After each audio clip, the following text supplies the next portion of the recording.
The gleaming spires of Athena Academy stretched toward the star-studded sky of Zephyria, its crystalline windows reflecting the twin moons that hung overhead. Inside one of the Academy's many classrooms, the air buzzed with excitement as students from various planets filed in for their first day of the new term. Holographic displays flickered to life on sleek desks, showing planetary data and academic schedules. Through the vast windows, the cosmos stretched endlessly, a constant reminder of the vastness that the Academy's diverse student body represented. It was the year 2375, a time of relative peace across the galaxy. Yet, intellectual competition between species had never been more intense. The Lambda 9 galaxy had enjoyed 50 years of the Interplanetary Alliance Treaty, but old prejudices still simmered beneath the surface of cordial diplomatic relations. Ian Carter stood at the entrance of Zintra 303 classroom, his human features immediately drawing curious glances from his alien classmates. His brown hair and eyes were unremarkable by Earth standards, but here on Zephyria, they made him stand out like a nova in empty space. He clutched his data tablet tightly, a nervous habit he'd developed during the interstellar journey from Earth. "The Earth student is here," whispered a voice, followed by curious murmurs that rippled through the classroom. In the front row sat Aria Velestrel, her pale green skin and silver-white hair marking her as a pure-blooded Zintra. She turned slightly, her luminescent eyes narrowing as she caught sight of Ian. A smirk formed on her lips, and she leaned toward her companion. "An Earth human? In advanced studies?" she whispered, loud enough for those nearby to hear. "What could he possibly teach us that we don't already know?" Her comment earned a few snickers from fellow Zintran students. Aria's smirk widened as she noticed Ian's discomfort. Unlike many of her peers who were merely curious about the Earth student, Aria felt something closer to disdain. Earth was, after all, a backward planet by Zintran standards, a historical footnote in the grand narrative of space exploration. Professor Kareth, a tall figure with blue-tinted skin and stern features, gestured for Ian to take an empty seat. "Welcome to Interplanetary History. Mr. Carter, please find your place." The only available seat was next to a student with orange-tinted skin and 4 eyes that blinked in alternating pairs, a Verdan named Jax Beltran. As Ian settled in, Jax offered a friendly nod. "Don't mind Aria," Jax whispered. "She treats everyone like that until they prove themselves." "I'm Jax, by the way." "Thanks," Ian replied softly. "I'm Ian, from Earth." "Earth? Fascinating. I've always wondered about your oceans. Is it true they cover most of your planet?" Before Ian could answer, Professor Kareth cleared his throat loudly, and the classroom fell silent. Ian noticed how even the most talkative students straightened in their seats at the professor's unspoken command. Despite the tension he felt, Ian couldn't help but feel a spark of excitement. This was why he had traveled across star systems, to learn among the greatest minds of the galaxy, to prove that Earth had more to offer than most aliens believed. As the lesson began, Ian tried to focus on the professor's words rather than the occasional glances thrown his way. Particularly, he tried to ignore Aria's periodic backward glances, each tinged with obvious skepticism. In her eyes, he could read the unspoken challenge. What could an Earth human possibly contribute to this elite gathering of minds? Little did she know, Ian Carter was about to surprise them all. The interplanetary history class was in full session, holographic displays showing ancient ruins discovered near Earth's solar system. The images rotated slowly above the central podium, revealing intricate carvings and mysterious symbols that scientists had been trying to decipher for decades. "These artifacts were discovered in the remains of what we believe to be a trading outpost, dating back approximately 8,000 years. Professor Kareth explained, manipulating the hologram to zoom in on a particular set of markings. Despite years of study, we've only managed to translate portions of the language. The origin remains disputed among scholars. Ian studied the symbols with growing excitement. They seemed oddly familiar, reminiscent of patterns he'd studied in his private research back on Earth. When Professor Kareth paused and asked if anyone had insights to offer, Ian hesitated only briefly before raising his hand. The professor nodded, surprise evident in his expression. "Mr. Carter, you have a contribution." The classroom fell silent. All eyes turned to Ian, including Arya's, whose expression had shifted from disinterest to something closer to amusement. "Yes, Professor," Ian began, his voice steadier than he expected. These markings bear a striking resemblance to proto-linguistic patterns found in ancient Korean artifacts, specifically from the Gojoseon period. The spiraling pattern here, he pointed to a specific symbol, represents a cosmic cycle, while these angular marks likely denote trading quantities or star positions. The silence deepened. Professor Kareth studied Ian with newfound interest. "And how would you know this, Mr. Carter?" the professor asked. "I've studied ancient Earth languages extensively, sir. These patterns match ceremonial inscriptions found in burial sites near what is now Pyongyang. They're not identical, but the structural similarities suggest possible contact or shared knowledge." A soft murmur rippled through the class. Professor Kareth manipulated the hologram, zooming further on the markings Ian had indicated. "Interesting observation," the professor said thoughtfully. "The connection to Earth's ancient Korean civilization hasn't been extensively explored in galactic academia." That was when Arya decided to intervene. She raised her hand sharply, and without waiting for acknowledgement, spoke in a clear, cutting tone. "With all due respect, Professor, isn't it rather convenient that the Earth student claims a connection to his home planet?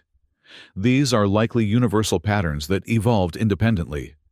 Earth's isolated development hardly positioned it for interstellar contact 8 millennia ago." She turned slightly in her seat, her luminescent eyes fixing on Ian. "Reading outdated Earth textbooks hardly qualifies as expertise. Anyone can memorize theories." The challenge hung in the air.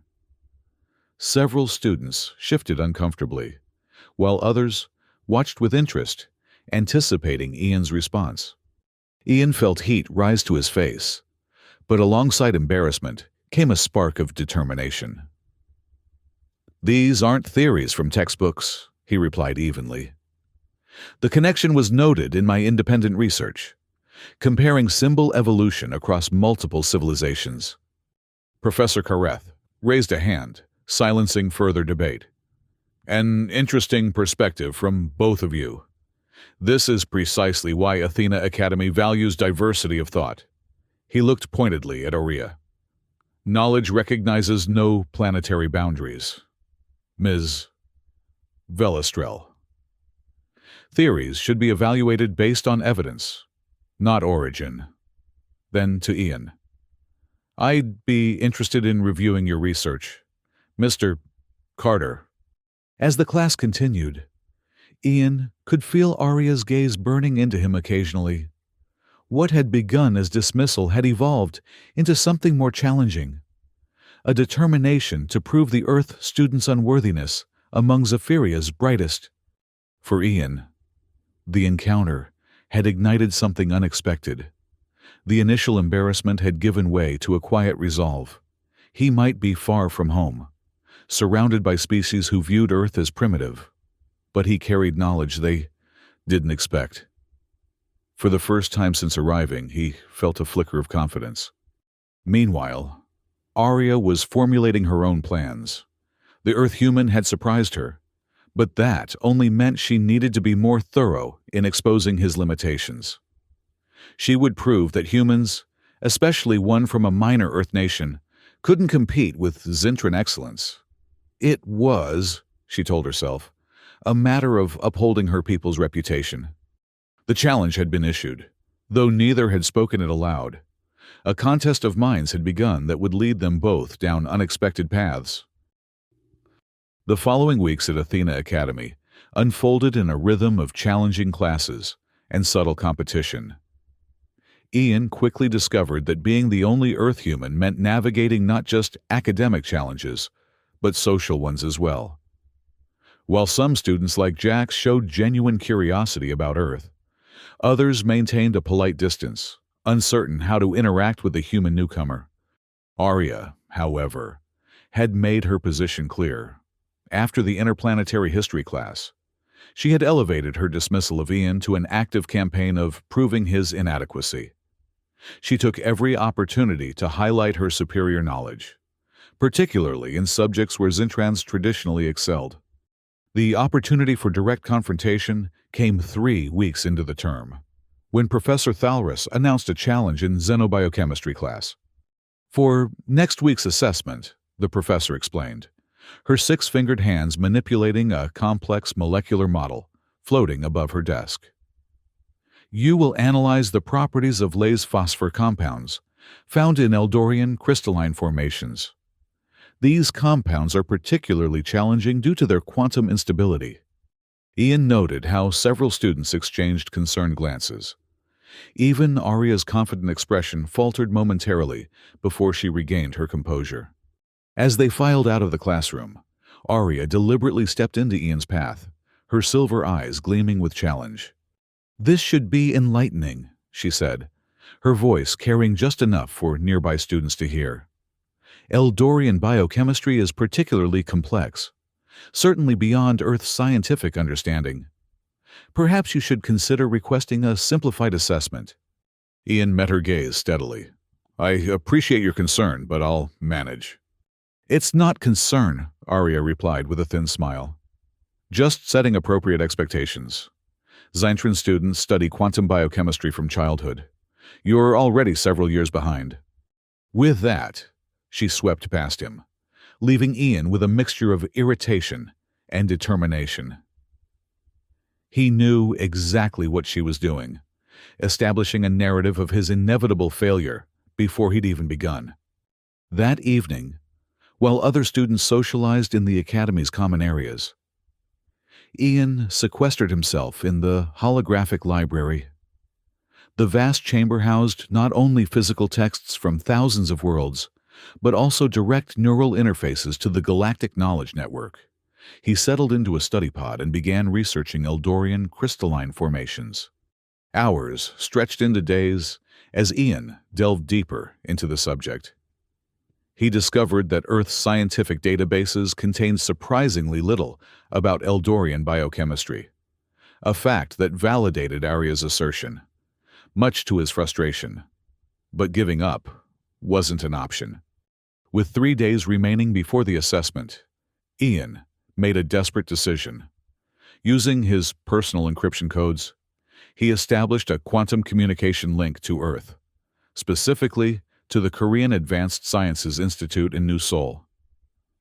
The connection cost nearly a month's worth of his stipend, but it gave him access to Earth's foremost xenobiochemist, Dr. Minjun Park. Ley's phosphor compounds? Dr. Park's holographic image flickered slightly due to the vast distance. That's specialized knowledge. Ian, why the sudden interest? It's for an assessment, Ian explained, trying to hide his desperation. I need to understand the quantum instability patterns, particularly how they interact with carbon-based cellular structures. Dr. Park's expression grew serious.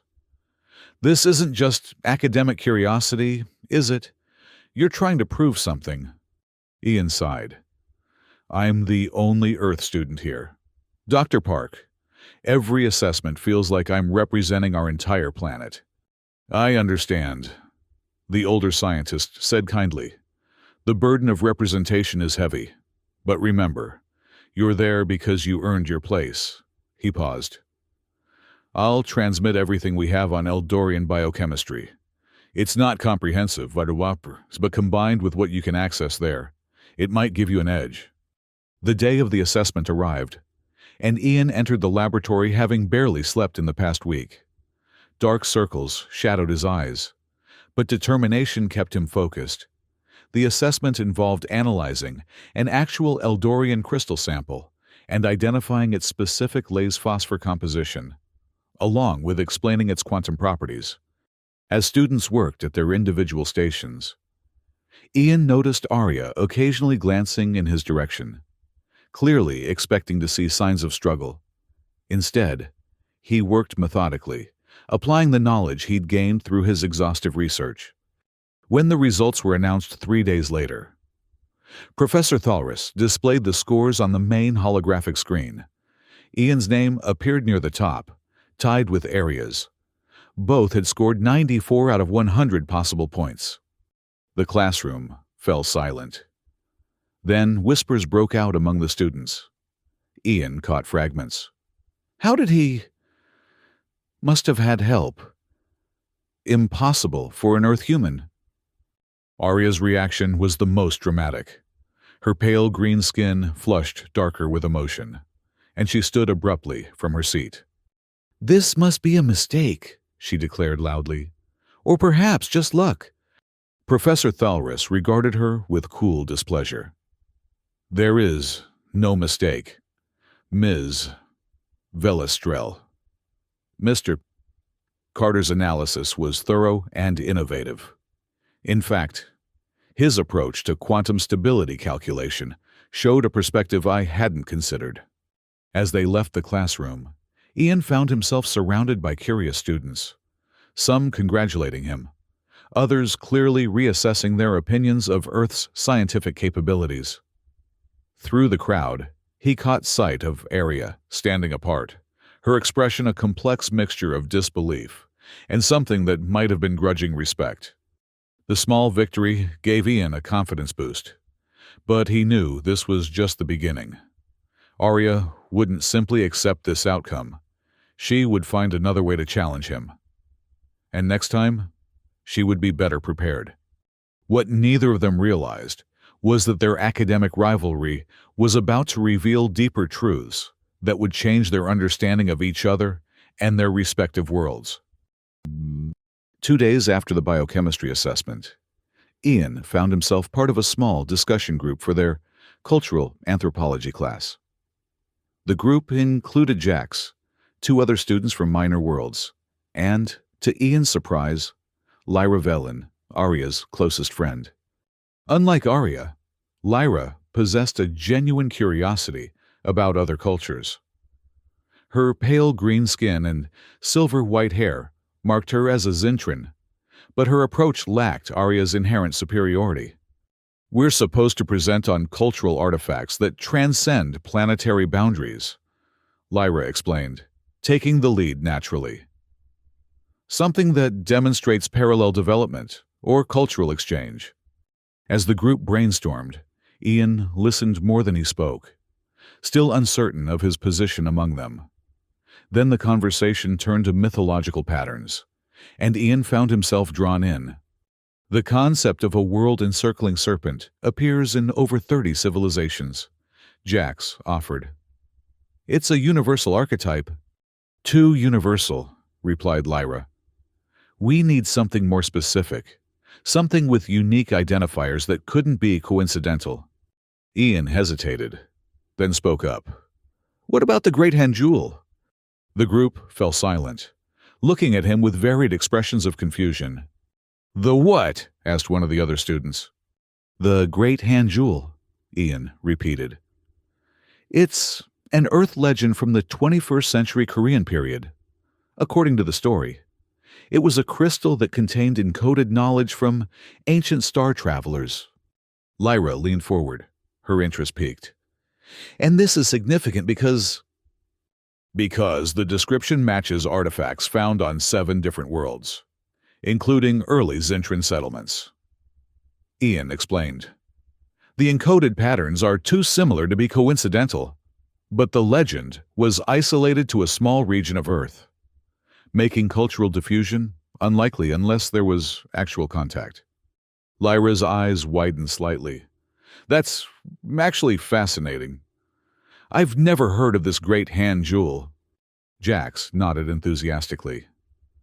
This could work. It's specific enough to be meaningful, but has the interplanetary connections we need. It's just an old story, came a dismissive voice from behind them. Arya had approached their table unnoticed. Every world has legends about magical stones. There's nothing special about Earth's version. Ian met her gaze steadily. The significance isn't in the legend itself, but in the specific encoded patterns described. They match archaeological findings from early Zentran sites in ways that can't be explained by parallel development. Lyra, seemingly caught between loyalty to her friend and scholarly interest, turned to Ian. You seem to know a lot about this specific legend. Is it widely studied on Earth? Ian hesitated. This was the moment he'd been avoiding, revealing his specific background. Not widely. No. I'm from the Free Kingdom of Korea on Earth. The legend is part of our cultural heritage, though it's mainly of interest to historians and xenoarchaeologists now. The revelation created an immediate stir. Jax's four eyes blinked rapidly in succession. Korea, Lyra repeated. Isn't that one of the smaller federations? I didn't realize Earth sent students from the peripheral nations. Arya's expression shifted subtly. The dismissive smirk remained, but something else flickered behind her luminescent eyes. A reassessment, perhaps, or a new calculation. A peripheral Earth nation, she said softly, almost to herself. How interesting. The group's dynamic had changed with this small revelation. Ian could feel it. A shift in how they perceived him. No longer just the Earth student, but someone from a specific culture. A place most of them had never considered significant enough to learn about. Arya departed without further comment, but her brief appearance had left its mark. As the group continued their discussion, Ian noticed Lyra watching him with newfound curiosity, occasionally asking questions about Korean culture and history that went beyond their immediate project needs. Later that day, as Ian walked through the Academy's crystal gardens, a sprawling collection of bioluminescent plants from across the galaxy, he found Lyra waiting for him at a junction of paths. I wanted to apologize for Arya, she said without preamble. She can be intensely competitive. Ian shrugged. I've noticed. It's not personal, Lyra continued. At least, it wasn't initially. Zentran education emphasizes being the best, and Arya's family has particularly high expectations. She paused. But I think you've surprised her. By not being completely ignorant, Ian couldn't keep the edge from his voice. Lyra's expression grew thoughtful. By being from Korea. Actually, most Zentrans don't pay much attention to Earth's political divisions. We think of Earth as, well, a backwater, Ian suggested. A planet still finding its place, Lyra corrected diplomatically. But Korea specifically is rarely mentioned in our education. It's considered a former territory that never achieved significant interstellar presence. The information stung more than Ian expected. Not because it was a direct insult, but because it reflected the galaxy's perception of his homeland. A footnote in cosmic history. That perception is outdated, he said firmly. Korea may be smaller than some Earth nations, but our scientific and cultural contributions are significant. Lyra nodded, seeming genuinely interested. I believe you. And I think that's why Arya is struggling to categorize you. If you were from one of Earth's dominant nations, she would have prepared counter-arguments. But you've come from somewhere she's barely considered, bringing knowledge she didn't expect. The conversation left Ian with much to contemplate. His Korean heritage, which had always been a source of quiet pride, now took on a new dimension in this interstellar context. It wasn't just about representing Earth anymore. It was about demonstrating that even Earth's peripheral nations deserved recognition in the galactic community. Meanwhile, Arya sat alone in her quarters, researching Earth's Korean region with growing intensity. The more she learned, the more her confusion grew. How could this small federation, barely mentioned in Zintran education, produce a student with such comprehensive knowledge? Was Ian Carter truly exceptional? Or was there something about Earth, about Korea specifically, that Zintran education had overlooked? The question troubled her more than she wanted to admit. If her understanding of Earth's place in the galaxy was flawed, what other assumptions might she need to reconsider? The following week brought new tensions as rumors began circulating through Athena Academy. Ian first noticed the whispers in the quantum physics laboratory, students falling silent when he approached, exchanging meaningful glances, then dispersing with forced casualness. It was Jax who finally explained, finding Ian in the Academy's vast library, where holographic texts from thousands of worlds floated in organized constellations around the central study area. "People are talking," Jax said, his four eyes blinking in an agitated pattern. "About you." Ian looked up from the text he'd been studying. "What are they saying?" Jax settled into the chair opposite him, lowering his voice. "That you're not just a student. That Korea sent you to gather intelligence, to study advanced Zintran technology and bring it back to Earth." Ian stared at his friend, momentarily speechless. "That's ridiculous. I'm here on a standard academic visa, same as everyone else." "I know that," Jax assured him quickly. "But you have to understand, humans from Earth rarely attend interplanetary academies, especially humans from smaller nations. And your performance so far has been unexpected. So I must be a spy because I work hard and know things?" Ian couldn't keep the bitterness from his voice. "That's not what I think," Jax clarified. "But some students are looking for explanations for your success that don't challenge their preconceptions about Earth humans." Ian sighed, rubbing his temples. "Who started these rumors?" Jax hesitated. "I'm not certain, but Selric Torvin has been the most vocal. He's close with Arya, and he's been suggesting that your biochemistry assessment results couldn't have been legitimate. Selric Torvin was a Zintran student who seemed to orbit Arya like a satellite, always echoing her opinions and amplifying her criticisms. Where Arya was calculating in her dismissal of Ian, Selric was openly hostile." "Great," Ian muttered. "So now I'm not just an inferior Earth human. I'm a spy sent to steal Zintran secrets. If it helps." "Not everyone believes it," Jax offered. "Lyra has been defending you, actually, and a few others think the whole idea is absurd." The news about Lyra was surprising. As Arya's closest friend, her willingness to speak against the rumors suggested an independence Ian hadn't expected. Over the next few days, Ian became acutely aware of the changed atmosphere. Some students who had been warming to him now kept their distance. Others watched him with suspicious curiosity. In class discussions, his contributions were sometimes met with sideways glances or whispered comments. Even more concerning was the reaction from a few professors, who suddenly seemed to scrutinize his work with extra attention. Professor Thalris, who had praised his biochemistry assessment, now asked pointed questions about where he had obtained certain information.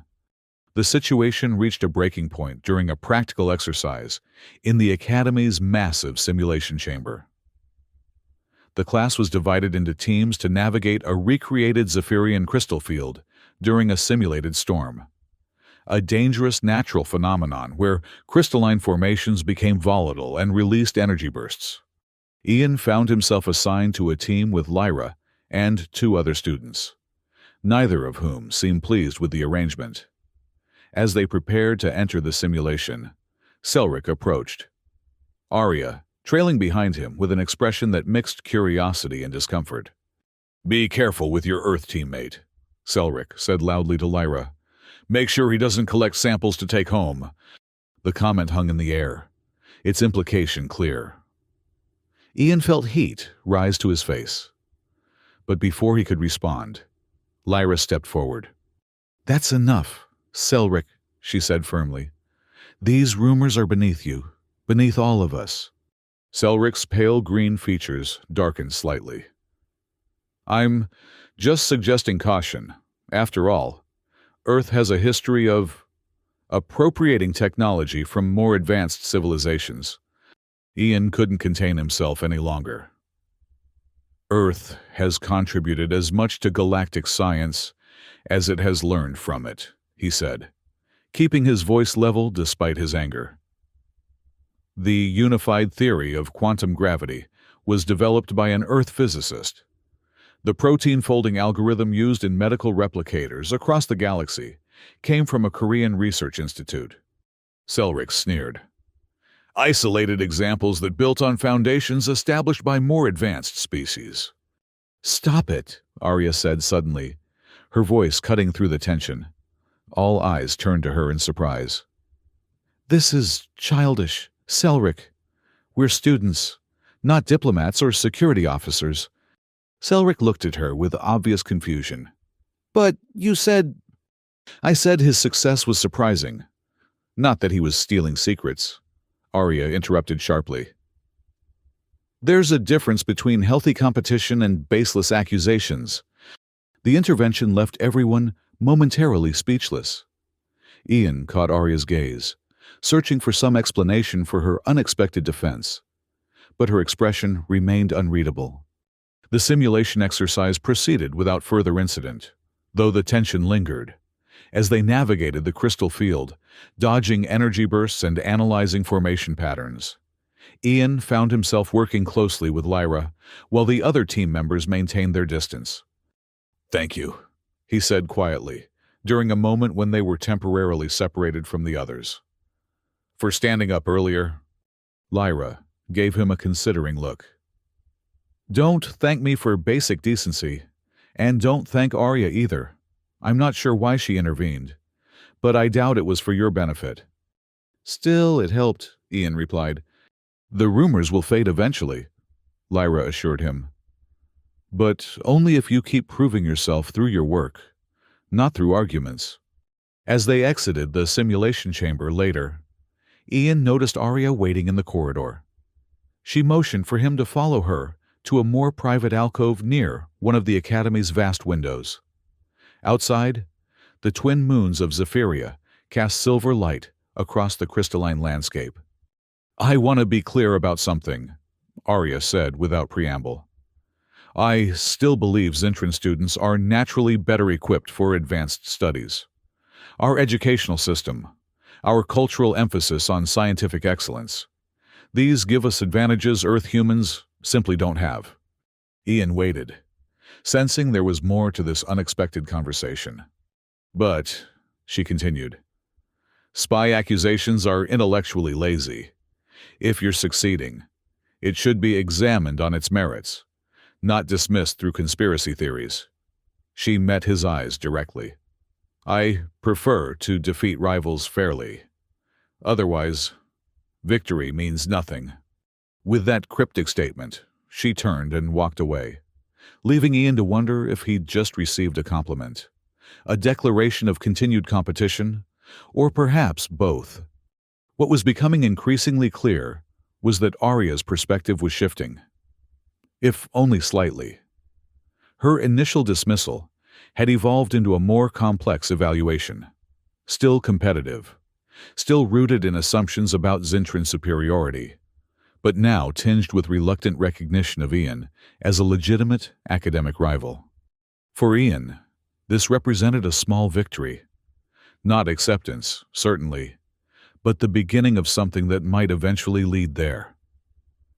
As he watched Arya's retreating figure, he wondered what other surprises awaited in this interstellar academic journey. The midterm project for Professor Kareth's class was announced with typical Zintran formality, a holographic display appearing simultaneously on every student's personal device, detailing requirements and team assignments. Genetic comparison analysis, Zintran and Earth human. Ian read aloud, his stomach tightening as he scrolled through the project parameters. Teams would analyze a hypothetical genetic sample containing both Zintran and human DNA, identifying similarities, differences, and potential areas of compatibility or conflict. When he saw his assigned partner, Ian wasn't sure whether to be relieved or concerned. Arya Velestrel. He glanced across the classroom to where Arya sat, watching as she reviewed the same information. Their eyes met briefly, and she gave a small, ambiguous nod before returning to her device. After class, she approached him with businesslike efficiency. "We should establish a work schedule. The Xenogenetics lab is available between 1800 and 2200 hours on alternate days." "That works for me," Ian agreed, matching her professional tone. "Do you have a preferred approach to the analysis?" "Standard Zintran methodology," she replied without hesitation. "It's the most comprehensive." Ian considered this. "Actually, I'd suggest we use both Zintran and Earth approaches in parallel. The comparison itself might yield insights." Arya looked as though she wanted to dismiss the idea outright. But after a moment's consideration, she nodded reluctantly. "Fine. Bring your Earth methodology protocols to our first session. I'll evaluate their utility."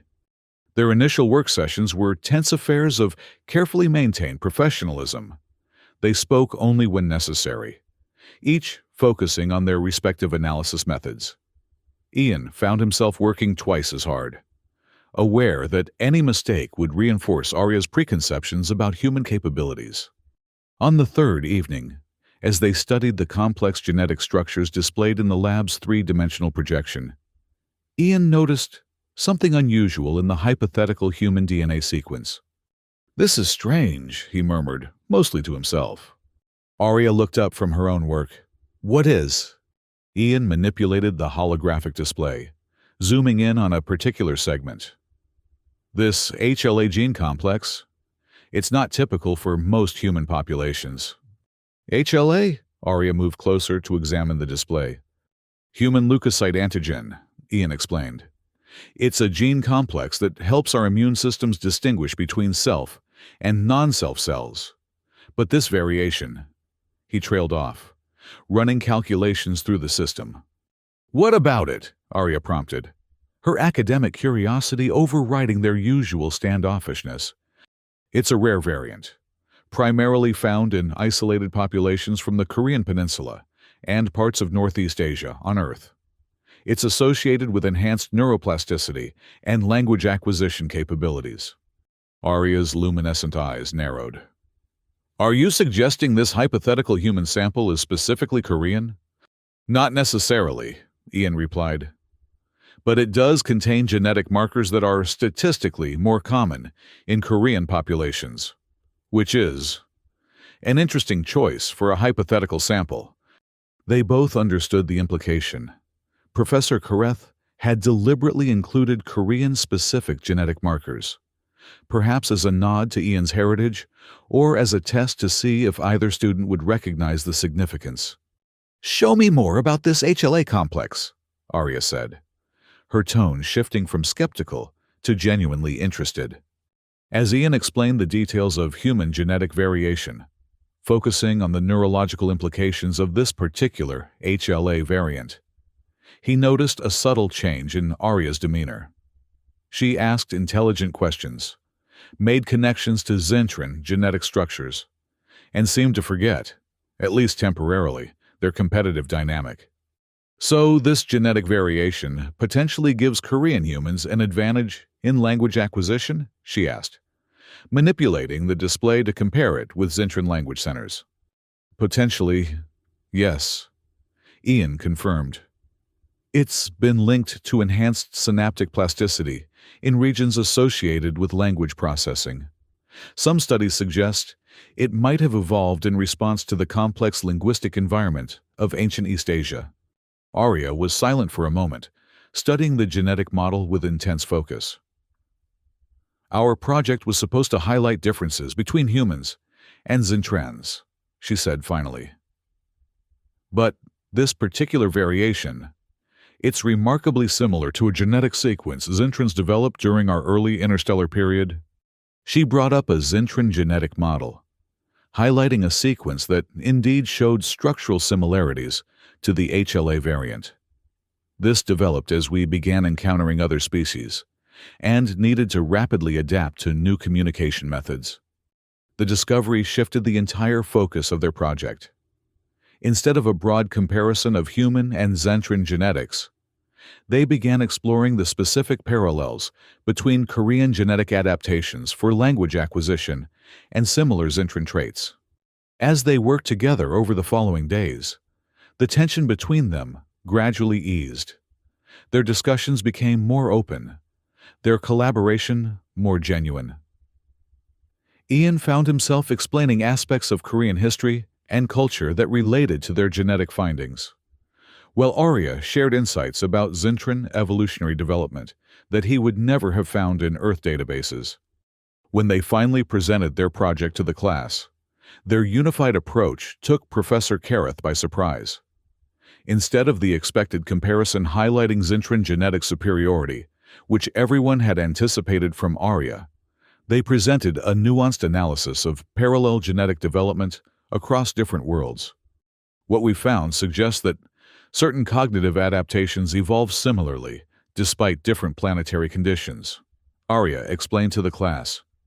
Her usual confidence, now grounded in genuine discovery rather than assumption. The Korean HLA variant and the Zintran communication adaptation share structural elements that point to functional convergence. Ian continued, "This raises questions about universal patterns in cognitive evolution. Are certain neural adaptations inevitable for species that develop complex language and interstellar travel capabilities?" Their presentation earned the highest marks in the class, with Professor Kareth noting the innovative approach and cross-cultural perspective. As they left the classroom, Arya paused in the corridor, seeming to struggle with something she wanted to say. "I didn't expect," she began, then stopped, reformulating her thoughts. "The Zintran genetic adaptation I showed you, it's considered one of our evolutionary advantages. The fact that Earth humans, particularly from your region, independently developed something similar is significant." Ian recognized what this admission cost her. "Convergent evolution happens across the galaxy," he said, offering her a diplomatic framing. "Different paths can lead to similar results." "Yes," she agreed, though her expression suggested she was processing implications beyond their immediate conversation. Different paths. As they parted ways, Ian sensed that their project had shaken something fundamental in Arya's worldview. The genetic discovery had forced her to confront a possibility she had never seriously considered. That Earth humans, specifically humans from a region she had dismissed as irrelevant, might possess natural capabilities comparable to those Zintrans prided themselves on.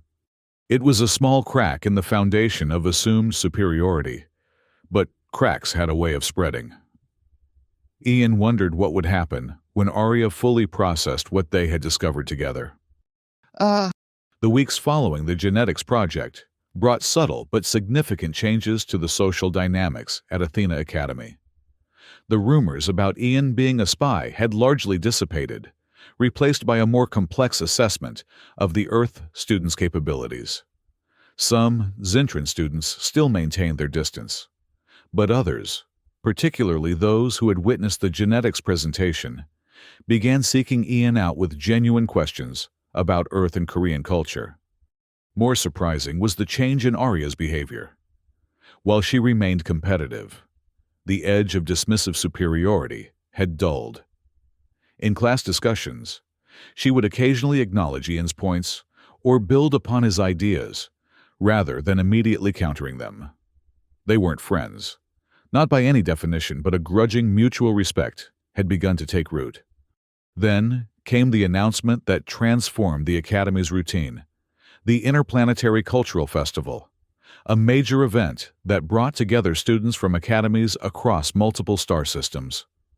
Athena Academy would send representatives to compete in various categories, showcasing their knowledge of galactic cultures and their ability to bridge interspecies understanding. The selection process begins next week, Professor Elther announced to the assembled students. Each department will nominate candidates based on academic performance and demonstrated cultural knowledge. Final selections will be made by the Faculty Council. As the students dispersed, excited conversations broke out about who might be chosen to represent Athena Academy. Zephyria had a long tradition of dominating the cultural competitions, particularly in the presentation category where Xintran students excelled. You should consider the historical narratives category, Jax suggested to Ian as they walked toward the quantum physics lab. With your knowledge of Earth history, you'd have a unique perspective. Ian shook his head. The competition is for the Academy's top students. I've only been here a few months. Exactly. Jax's 4 eyes blinked enthusiastically. You bring fresh insights. Besides, I heard Professor Kareth specifically mentioned you during the preliminary faculty discussions. The information caught Ian by surprise. How do you know that? Jax's orange skin darkened slightly in the Verdan equivalent of a blush. My cousin works in administration. She overhears things.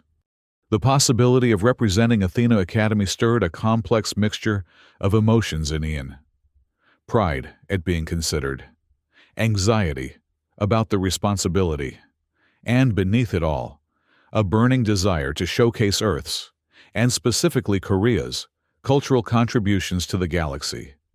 When the nominations were posted the following week, Ian's name appeared on the list for the Cultural Exchange and Historical Narrative category. So did Arya's. They would both represent Zephyria, competing against students from other worlds while also, inevitably, being compared to each other.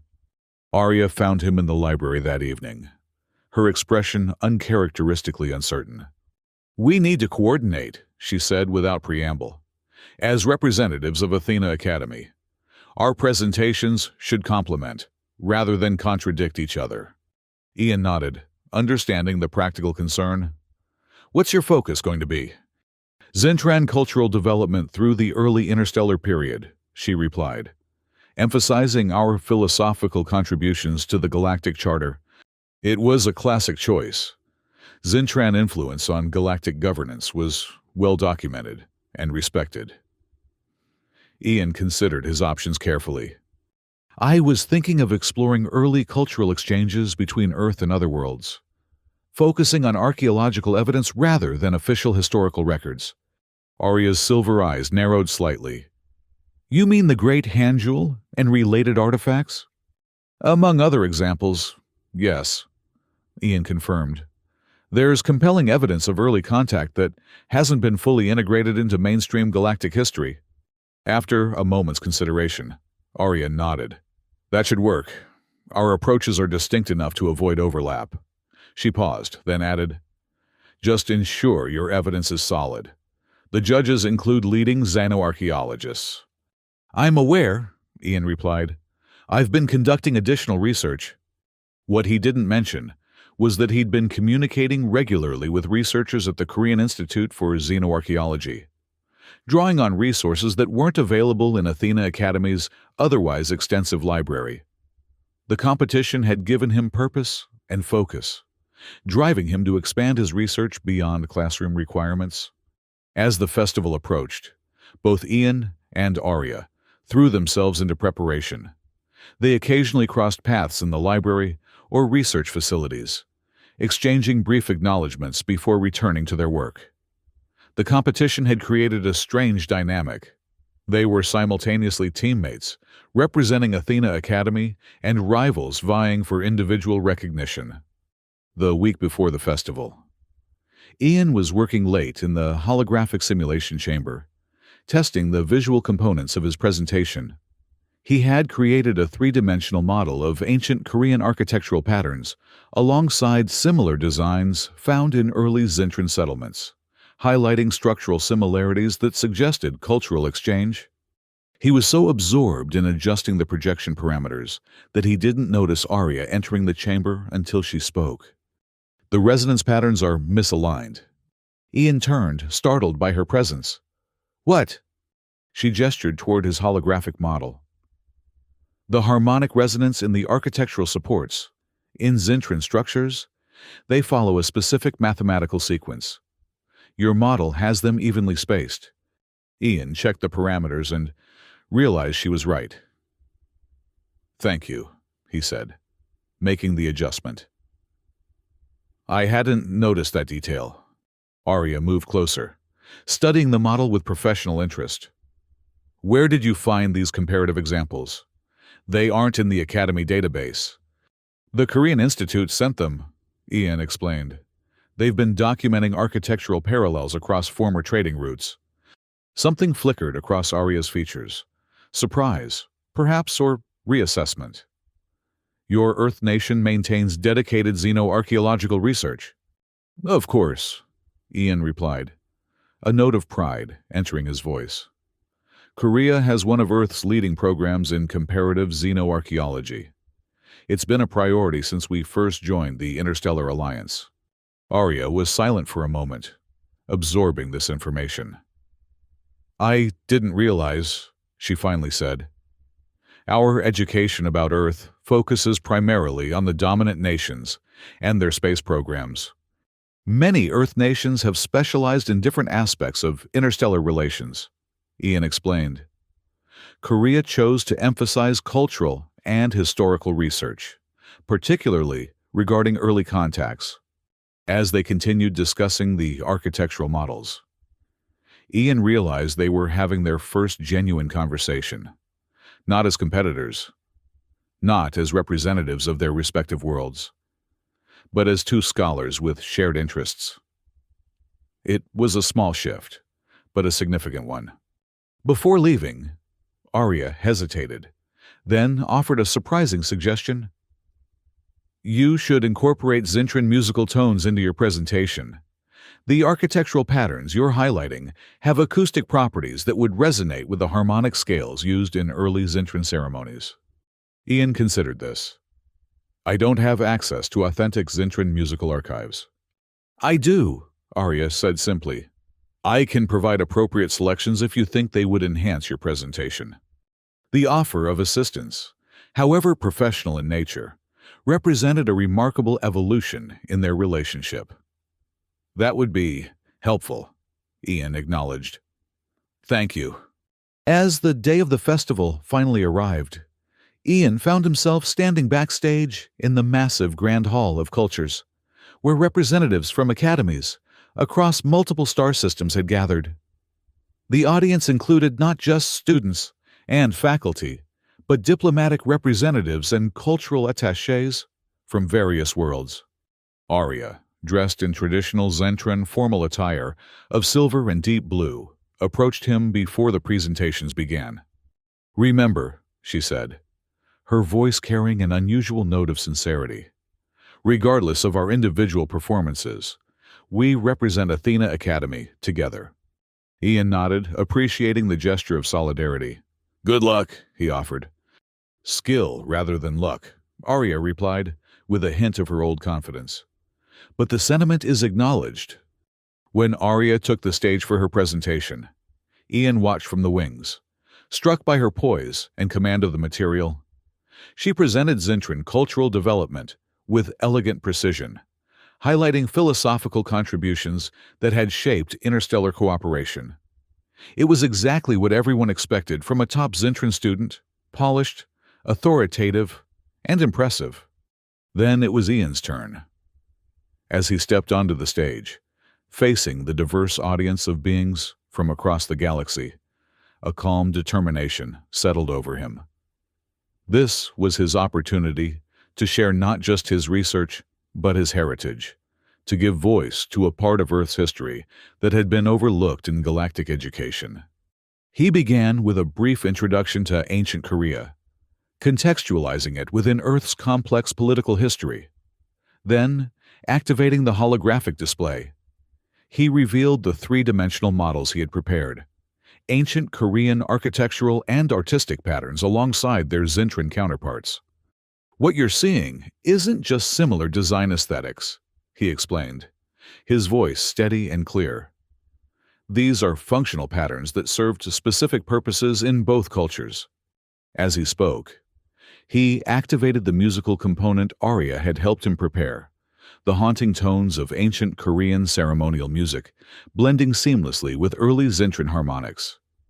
The combined sound filled the hall, creating an auditory representation of the cultural connection he was demonstrating visually. The Great Hand Jewel wasn't just a legendary artifact, Ian continued, revealing a holographic recreation based on historical descriptions.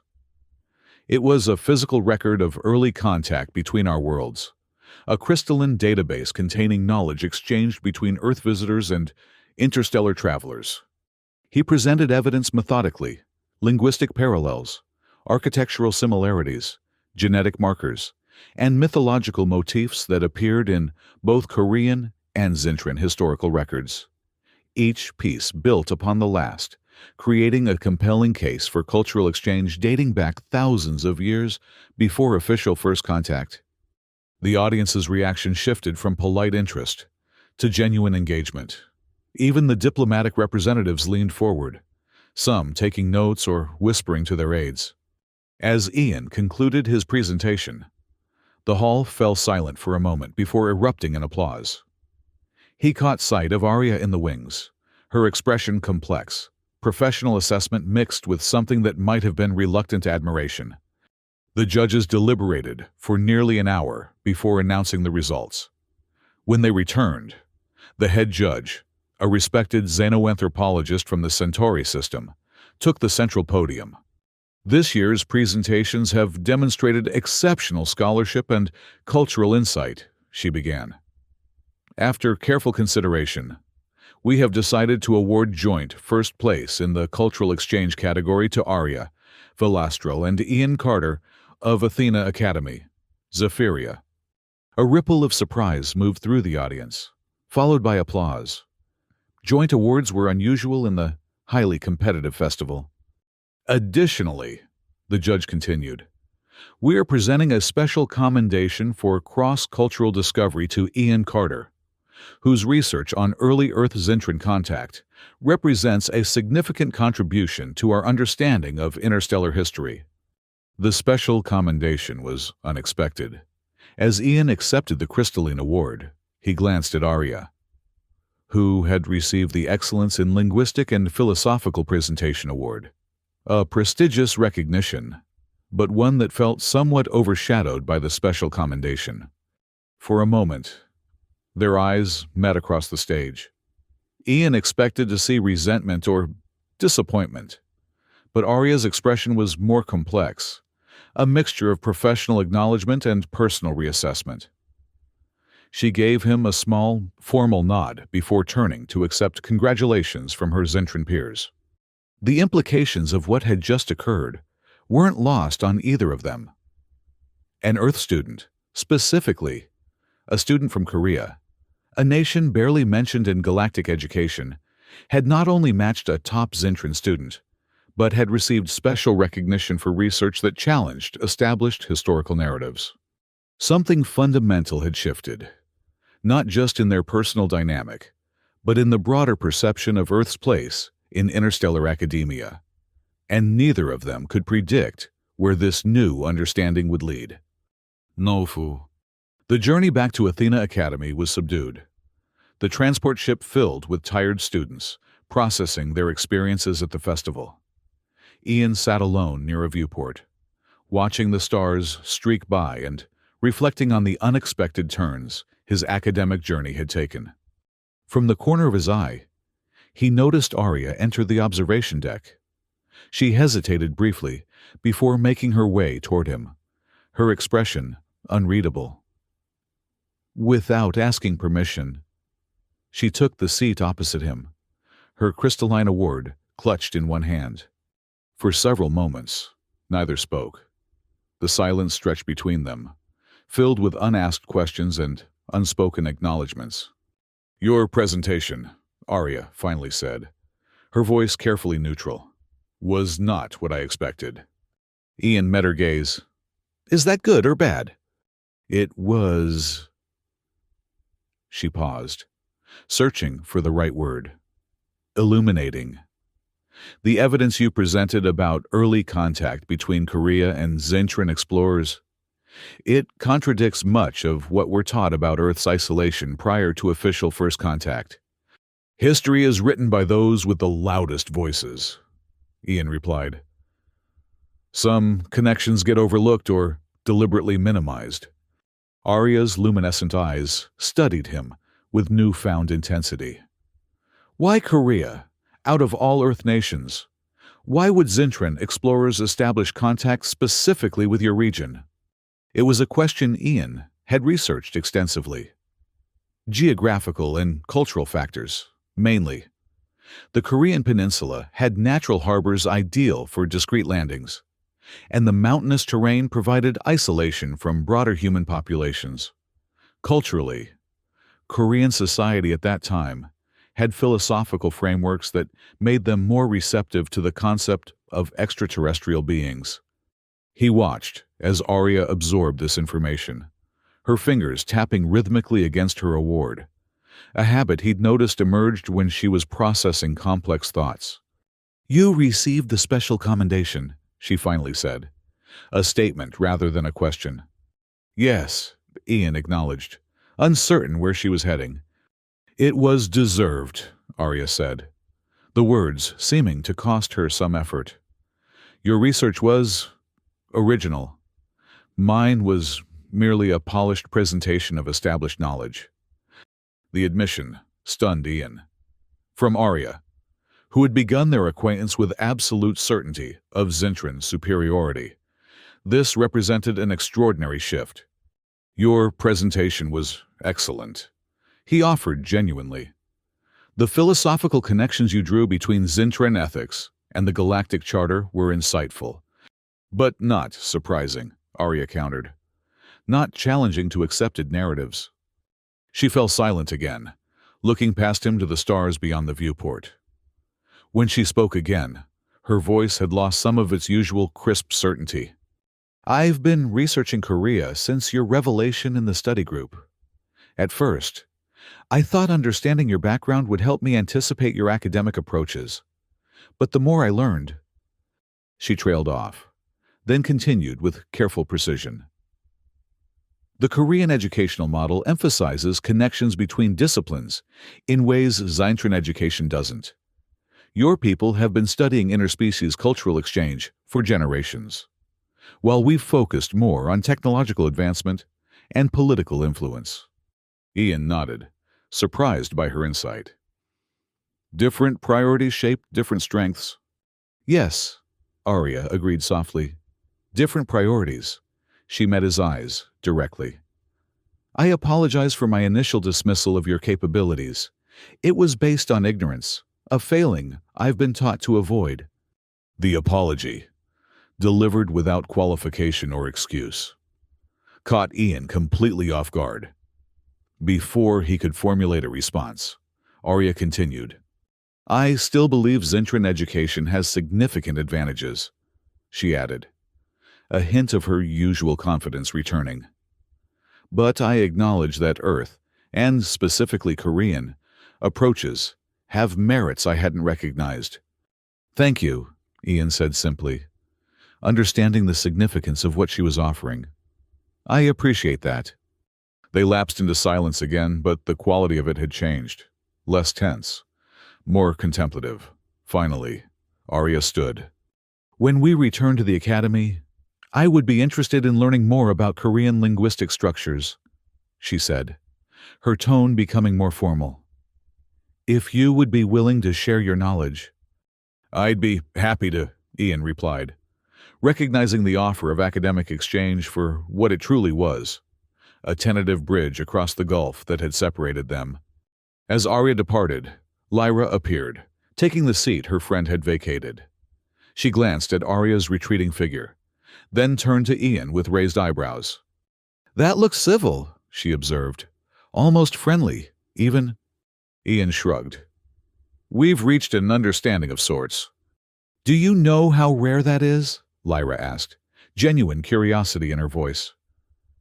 For Arya to revise her opinion about anything, let alone something as fundamental as Zintran educational superiority? The evidence was compelling, Ian said simply. Lyra studied him thoughtfully. "It's more than that.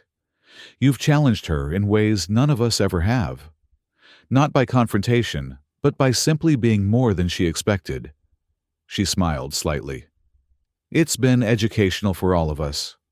When they returned to Athena Academy, Ian noticed subtle changes in how he was perceived. The special commendation had elevated his status beyond the Earth student to someone with legitimate academic contributions.